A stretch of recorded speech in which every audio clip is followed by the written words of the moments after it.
everybody, thanks for sticking with me through this whole Christmas card making process. So we're here at the last step, which is going to be stamping my logo and the date on all of my finished cards. So let's start with the materials. We need cards, stamps, and ink. Okay, so today we're working with the Hero Hues white ink pad. This is the unicorn color. I did a little research on the internet to see what people recommended as a nice bright white that would show up well against a dark paper, and this one a lot of people thought was good. So let's open that up.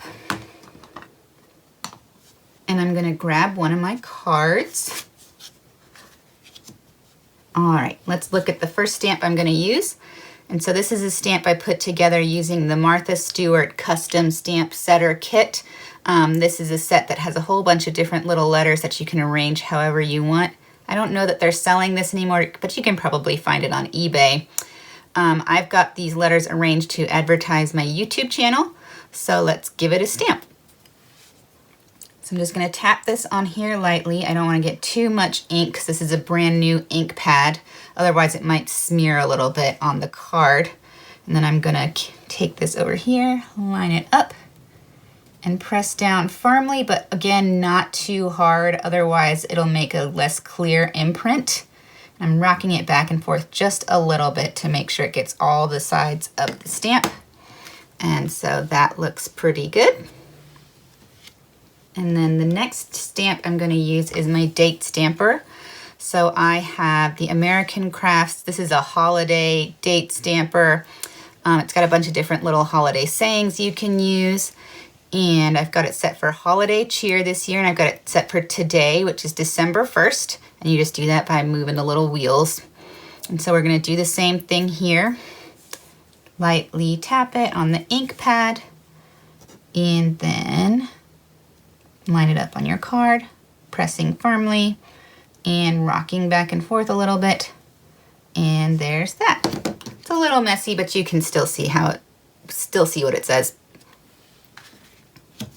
And then our last stamp is a stamp I made myself using a stamp carving kit. This is just a pink rubber that I carved out of. It's a little heart with my initials on it. I've been using this stamp for years. I think I made it for maybe my second or third year of Christmas cards. So I'm going to take that and I'm going to press this into the ink a little bit harder just because my rubber's getting a little hard because it's old. And then I'm going to press a little harder over here on the card as well. Again, just because the rubber's getting a little stiff. All right, and there we've got a nice imprint of that. And that is done. So this card is ready to go. So when you're working with this ink, it's very easy to get it on your fingers. You want to be careful. I've got a wet paper towel off to the side that I've been wiping my fingers off on as I go. And also once you've got your stamps stamped down, you want to make sure that the ink dries before you touch it against anything else. So I always just set them off to the side to dry before I do anything else with them. So that is all there is to it for making my Christmas cards. Thanks for watching all of them, and maybe you'll be seeing a card in your mailbox soon.